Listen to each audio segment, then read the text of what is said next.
Planning Commission for the City of Columbus. And if we could all stand for the Pledge of Allegiance. Pledge allegiance to the flag of the United States of America, to the republic for which it stands, one nation, under God, indivisible, with liberty and justice for all.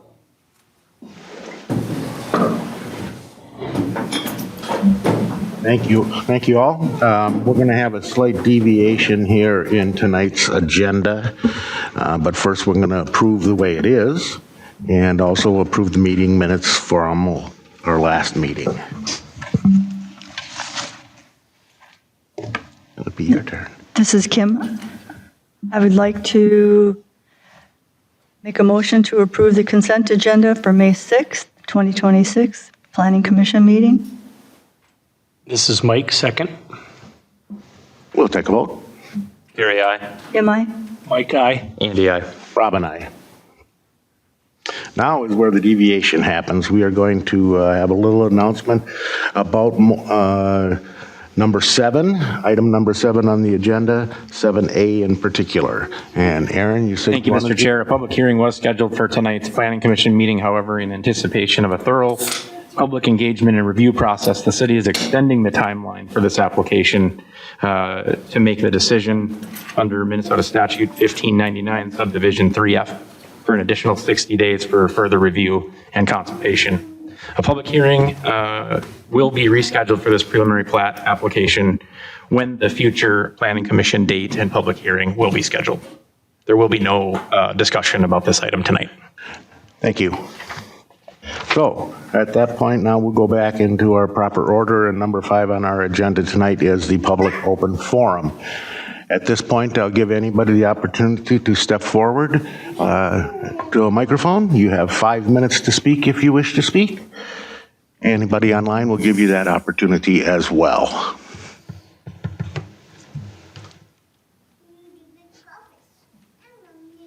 Is there anybody online who would like to speak? All right, hearing nobody, we will move on to the next item on our agenda, number 6, a presentation of a concept plan development proposal at 13472 West Freeway Drive Northeast. Thank you, Mr. Chair. Members of the Planning Commission, the city has been approached by Asher Judd, owner and operator of Outdoor Innovations Landscaping, regarding the potential purchase and development of 13472 West Freeway Drive, which is a vacant 8.78 acre parcel located along the city's southern corporate limits within the light industrial zoning district. The subject property is served by municipal water and sanitary sewer and has direct access via West Freeway Drive, which is also Anoka County State Aid Highway 54. Mr. Judd is exploring a subdivision of the parcel into multiple lots to accommodate the relocation of his existing landscaping business, while also creating additional buildable lots for future industrial and or commercial users. Due to the unique characteristics of this site, including its configuration, wetlands, easements, and access constraints associated with the county highway, as well as the presence of our existing municipal lift station on the northern portion of the property, staff anticipates the need for coordination within this development. This would likely include the evaluation process, access design, internal circulation, utility layouts, and potential subdivision configuration to ensure compliance with city code and coordination with Anoka County and other applicable agencies. It should be noted that a landscape business is not currently identified as a permitted or conditional use in the light industrial zoning district under the current city code. As such, the proposed use would not be allowed as present and would require further consideration, which may include a zoning code amendment, rezoning, or alternative land use approach consistent with the underlying district's regulations. This presents a policy consideration for the Planning Commission regarding whether light industrial districts should accommodate landscaping or contractor yard type uses, and if so, under what conditions and identified performance standards. I would state that the unique characteristics of this parcel, including its location between the I-35 split and County Road 54, the presence of wetlands, a southerly pipeline easement access, the existing municipal lift station on the north, and its proximity to the existing bituminous roadways asphalt plant should all be considered in evaluating the overall desirability of the site and what type of uses would be compatible and harmonious with its surrounding area. Staff requests that the Planning Commission receive and consider Mr. Judd's presentation, review the subject parcel and proposed concept, provide feedback and direction to both the applicant, Mr. Judd, and myself regarding potential subdivision layout, site overall development approach, and development approach for the property. Excuse me. Mr. Judd is here along with Mel, the real estate agent, representing him. I am certainly interested in pointing out a couple of those things that I highlighted. As you can see, the parcel is this oddly shaped trapezoid. He's also in negotiation for this triangle to make it one contiguous parcel. This line here is the corporate city limit line. So the property would be at the very south end of the city. This is I-35, the split, and here's the county road. Bituminous roadways is the asphalt plant directly across to the east. And I will bring up the half-section map, which shows, as you can see here, this dashed easement that appears to be 86 feet wide, cutting the property, the south half of the property off. They would not be allowed to build or put anything on top of that easement because there is a gas pipeline in there. On top of that, you can see up here on the north end of the property, this is our southerly lift station for wastewater. So removal of wastewater to pump it up north or pump it over to the sewer line is right at this location. So this property does have a lot of constricting things that maybe not make it as desirable for hotel, condominium, something more high end in this location due to all of those possible constraints. There's also, if you will, the overpass of I-35. So there's a significant grade change, which is going to be complicating for creating access. The county, I preliminary spoke with the county. They are requesting that should the proposal move forward, that the easement access here that the city obtained potentially be eliminated in exchange for the access to the future development site. So I'm going to try and reorient this image so that it makes sense for you. As you can see, coming over the overpass down, the city does have an easement for us to access the lift station. Mr. Judd's proposal is to put in a private road with a cul-de-sac. He has agreed to extend the city's easement from the right-of-way here through his private road beyond the cul-de-sac up back to our lift station if this needs to be removed. Again, I highlight that the pipeline runs diagonally through the property here, as well as this potentially private ditch or partial county ditch, leaving this back half pretty much useless other than probably water storage or impervious surface numbers. So lot one here might not be buildable in its current state.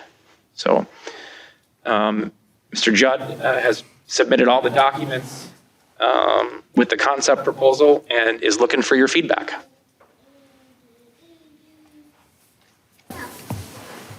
Okay, well, I have a few things. I was out at the property today. Looks like a decent property. It looks like there isn't too much wetland on it from what I could tell. Doesn't look like there's too much, no? But, you know, I didn't want to drive down that little private road there and get out or anything, but I stopped and got out of the car and looked around and thought, this looks, you know, reasonable property to build on, except for what's behind me. So, I have a few questions about your business.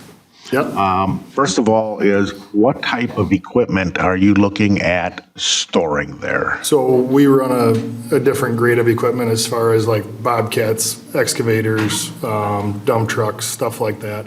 Most of our equipment is gonna come, it's gonna leave in the morning, be gone all day, and come back in the afternoon. A couple trucks in and out throughout the day.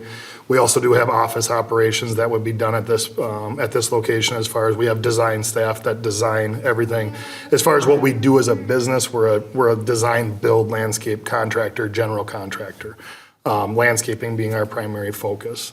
From there, different than bituminous roadways, where bituminous roadways is constantly restocking their yard with end dumps and truck traffic and stuff like that.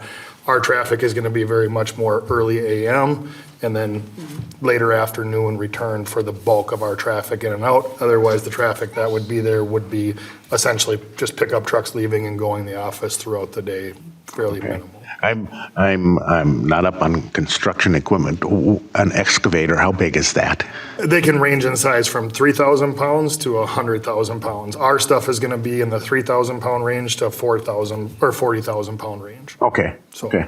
That gives me an idea. Not as big as what you would see on a roadway construction site. Those are 80,000 to 100,000 pound excavators, more what you would see in the size of digging a house. Okay. Or something like that. Sure. That gives me a good idea. Will it be like crushed gravel or crushed rock, or what exactly product are you going to handle? No, so our yard, so basically for us as a contractor, a building is nothing but dead overhead for us. It's a place for us to operate out of. Employees show up in the morning, grab their tools, grab their trucks, and leave. We do keep a small amount of materials on site for the guys to load in the morning and take with them. If we do something like that, we usually have bin blocks all set up, and it would be crushed gravel or palletized materials that could be, left over from a job or brought in from a job that are waiting shipment back out to a project or something like that. Not the size of piles that you see at bituminous roadways where they're stacked up 40 feet tall or anything like that. But yes, you will have some landscape hard goods. We usually stock mulch, for instance, at our sites going out to our actual job site. So. What other, are you going to have something for dust, or are you just? For parking lot space? Yep. Yeah, so from what I've read in the city code, I believe it looks like our office area has to be done in asphalt and paved. As far as our yard area, we would probably use millings, millings is gonna be a lot less dusty than like an open graded like limestone gravel or a trap rock gravel or something like that. So probably I would say probably a reclaim product that's gonna kind of more or less harden up in place and not have the dust and the runoff that we have problems with gravel in. Is there anything in place for keeping the stuff from going onto other properties or cars, or? Well, I definitely think, as we get through the engineering phase of it, as far as different landscape elements, privacy screening, whatever you guys require from the city for the property to be developed. Also similar to bituminous roadways, at some point somebody said they had to put a privacy fence up to kind of screen things. And again, I'm sure keep dust and debris down from entering the roadway. We're open to whatever things are suggested from the city and what we need to do to get it developed. You don't do any on-site retail at all, do you? We do not. So we're not similar to the business straight to the south, which is in Lino Lakes, excuse me. That's a retail nursery or a wholesale nursery, actually. They sell to people like me. But we do not, no, we don't do any retail business sold out of there. I would suspect that at some point, we do have very infrequent client meetings where they'll come in for a design consultation, especially in the winter time, when it doesn't make sense to meet on a job site. Very similar to if you guys were having me out to your home to look at a project for the spring, we would have samples and stuff in our office that they could come in and look at a presentation for a landscape design or project in the up and coming. Okay. Now you're talking about dividing this into what, 4 parcels or 4 to 5, depending 4 to on what. 5? Again, when we met with Aaron, the pipeline, when he was pulling up paperwork and stuff like that with the bituminous roadways, we caught the easement, the pipeline easement on the southern edge of the property. That kind of started to change some stuff as far as what's buildable space. So 4 to 5 would be ideal. We don't actually need that much space to operate, right around 2 acres. The facility we're in right now is not set up very well as we rent a property right now, so we kind of have a little bit here and a little bit there. If we were able to set something up correctly for us, it would be able to get done in about 2 to 2.5 acres. That's why we are trying to negotiate the sale of the back half of that property as well too, because it does make the depth of the property a little bit more buildable, especially having to put in that private use drive road. Okay. I would point out to you guys, if Mr. Judd does subdivide, there's only one utility connection here at this point, but if he creates 5 lots, that's 5 connections to our municipal water and our sewer system. So we are expanding the existing system at that point, but that would be an agreement that we would work out with the developer's agreement and certainly obligate he extend that system. So Okay. for a few more water customers for us. Okay. Help pay for the system. Okay. I have a couple of questions, or maybe for Aaron. In the notes here, it says that that landscaping business isn't considered in the light industrial, but we've also discussed other businesses that are in the commercial industrial area along Lake. Can you explain, at least to me, a little bit of what that difference would be? There seemed, when I did some research on it, there didn't seem to be a whole lot of difference, but it does seem to fit. Yeah, I would say that if this is a proposal that you guys are interested in, we would propose a zoning text amendment to add landscaping to the light industrial approved use or conditional uses. That way then, once that's adopted, we can do it simultaneously with the rest of this happening. Then we can condition what happens within that landscaping or landscaping yard in the light industrial zone. So if there's another proposal in a different portion of the light industrial zone, you can also then condition that as well. So yeah, I when I got to the city, there are a lot of zoning districts and some of the uses cross over and some of them don't. So I would point out too, with this particular parcel, this area here is all wetlands. This is all wetland. I don't know that that's buildable. You have the interstate. This is another city. The nearest residence is probably over here. If we're taking into consideration noise, traffic, I'm sure 35 traffic is louder than what they're going to hear from Mr. Judd's potential landscaping business.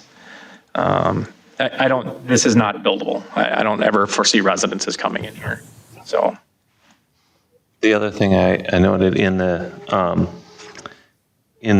along the freeway there, I know we say that we have to have fences and there's so much opacity and everything.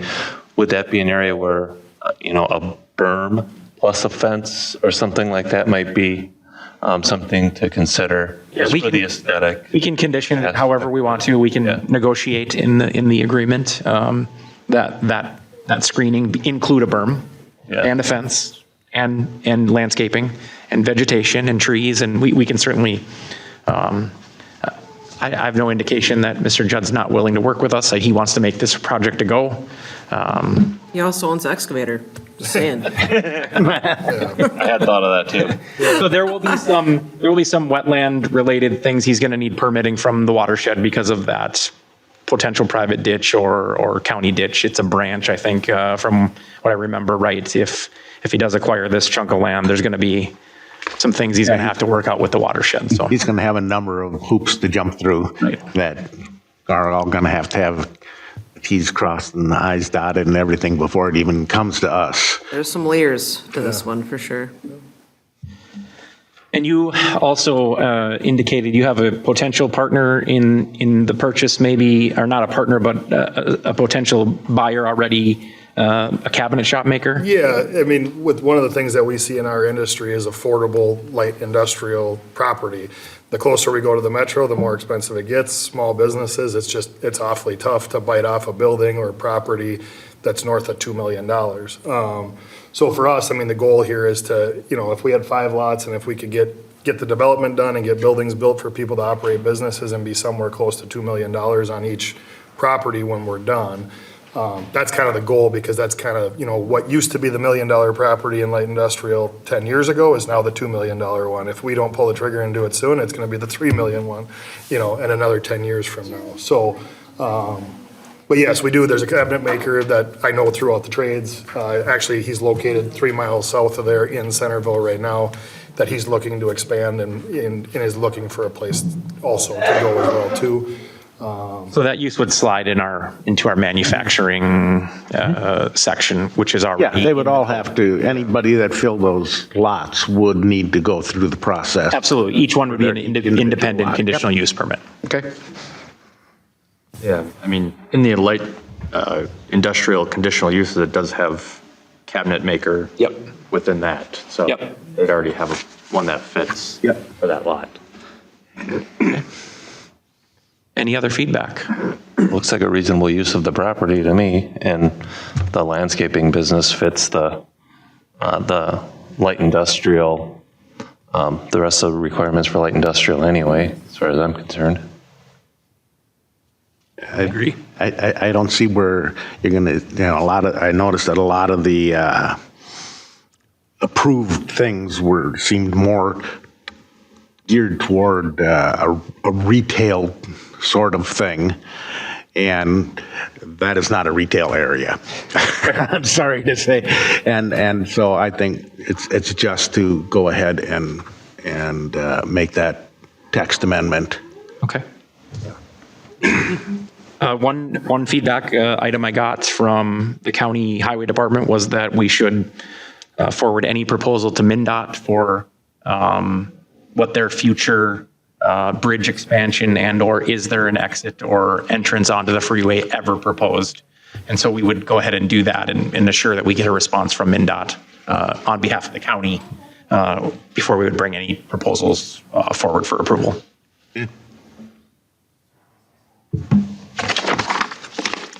Very good. Any other feedback, feel free to let me know. Okay. Okay. Thank you. Thank you, guys. Thank you for your time. Good luck with your endeavor. Yeah. It's always fun. Okay. Next on our public hearing is number 7B, Ordinance for Electrical Substation. And Lily, we're going to hand it to you. Thank you.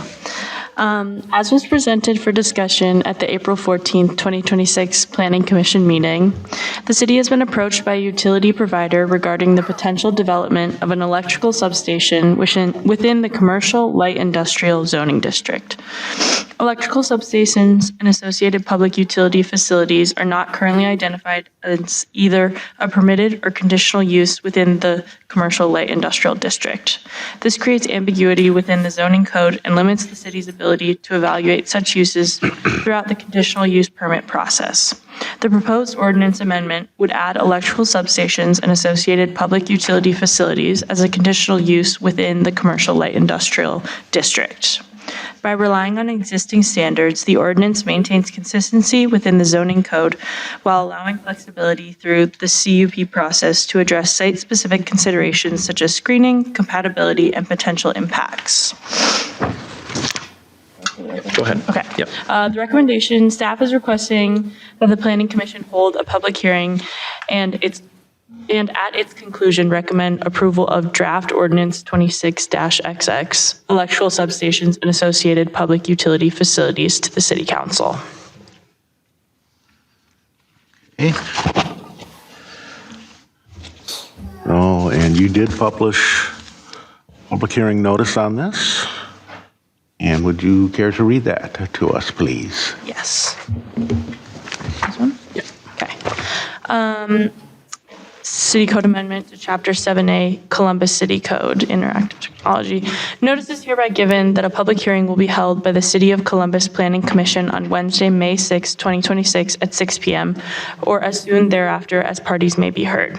The hearing will be conducted in person and by interactive technology at the Columbus City Hall located at 16319 Kettle River Boulevard, Columbus, Minnesota, to consider a proposed amendment to Chapter 7A of the Columbus City Code to add electrical substations and associated public utility facilities as a conditional use within the commercial light industrial zoning district, and establish associated performance standards. A full copy of the proposed ordinance is available for review during regular business hours, Monday through Friday, 8 a.m. to 4:30 p.m., or by request. Members of the public interested in attending in person, monitoring the meeting, or wanting more information should contact the city offices at 651-464-3120 or visit the city website. Written comments may be submitted to the city prior to the hearing. The hearing shall continue until all evidence and testimony has been received. Thank you. So, I myself am a little confused at what it is that you would like us to do, or who is presenting this to us. Yeah, you need to open a public hearing, take any comment on, if you go to page 24 of your packet, you'll see section 7A-201. We are adding the definition of an electric substation and public utility facility to the code. Okay. As well as the amendment to 7A-743, commercial light industrial. Item AA will go at the end of the list, which the list is already down to Z. So we're going to go with AA is going to add electrical substations and associated public utility facilities as a conditional use in the commercial light industrial district. So the two things that you see on page 24 are the red line amendments to the code. Nothing else will change. Okay. Do my colleagues have any questions about this at this time? Nope. I do not. Nope, I'm good. All right. Good. And then at this time, I would open this to the public if they have any questions about the proposal. Anybody online? Okay. And let's move on to our...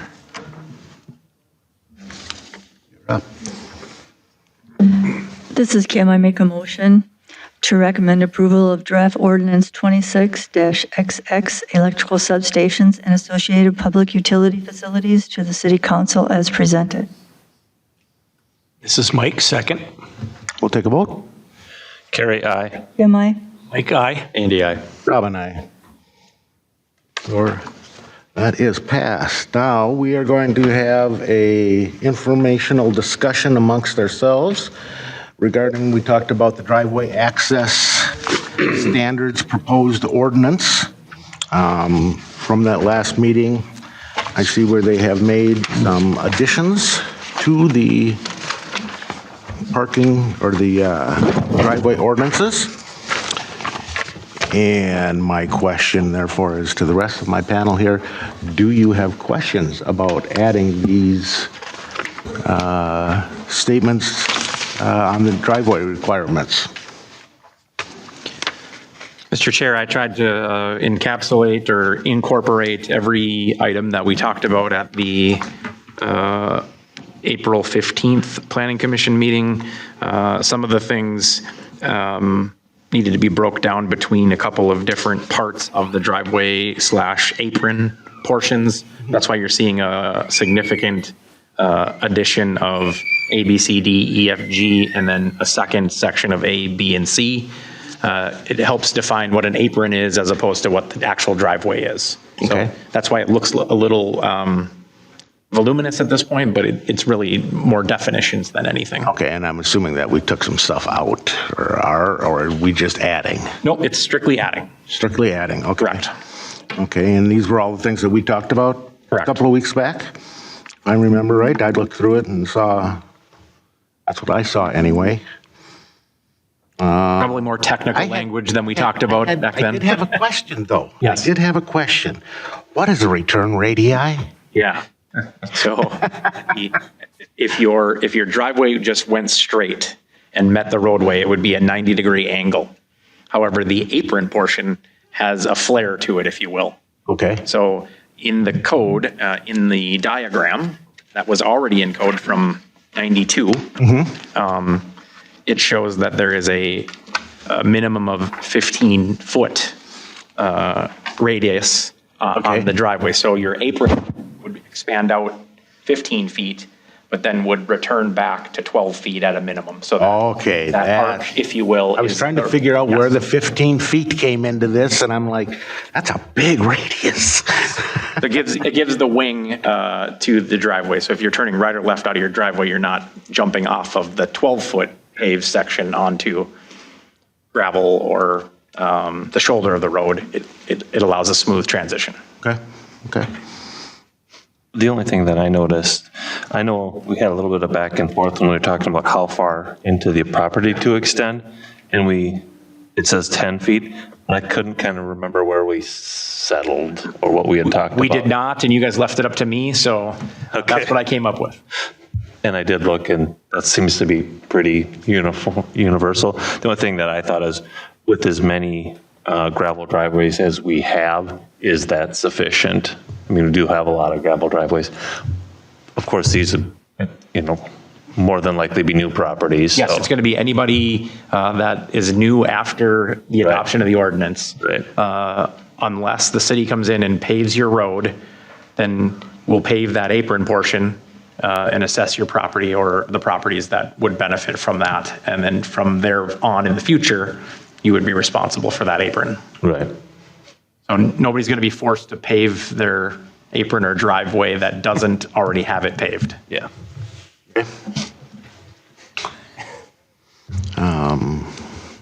Anybody else have any Nope. comments about the, I'm good. I'm good. you all? I'm good. Okay. I think that pretty much takes care of that part. Yeah, all right. So unless you have any comments on that over the next couple of weeks, prepare to see it in draft ordinance form for public hearing and recommended approval at a subsequent meeting. Excellent. Sounds good. Thank you. If you think of anything else between now and then and you want to talk it over, let Lily know. She can help you out. Okay. Yes. You've been waiting for that one. I look forward to working with you, Lily. Okay, next on our agenda is the Planning Commissioner's report. Anything from my other planning commissioners? Anything from over there?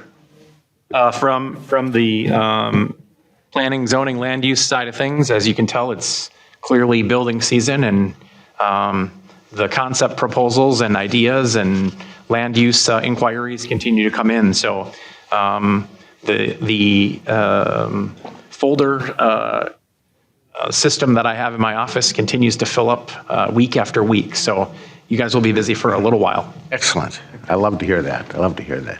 And then we have the City Council Liaison report. Yeah, thank you, Mr. Chair, Commissioners.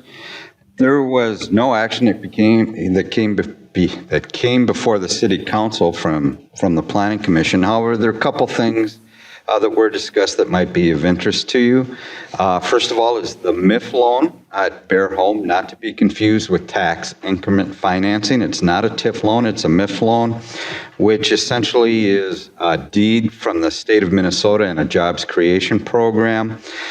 They are looking at adding additional square footage to their existing campus out on the frontage of 35 to create a manufacturing space and as a result create jobs out there. The addition to that square footage is of benefit to the city as that's all taxable. The more square footages, the more taxes the city will receive. And that helps all of us on our tax burden to keep it as low as possible when we're doing budget season, right? There are other things to take into consideration with that, but I thought you might find that interesting. Another thing was the City Council did approve an ordinance limiting trucks to 26,000 pounds. We already have Howard Lake Drive that has that ordinance on it, and that's for Camp 3 Road from Lake Drive all the way to Potomac Street. So if they're not up already, I haven't been down there lately, you'll start seeing some signs limiting that traffic as well. And just so you know, Notre Dame resurfacing project, a bid was accepted and voted on by and approved by the City Council. So we'll start seeing that road improving this summer. And the realignment to Kettle River. Oh, okay, good.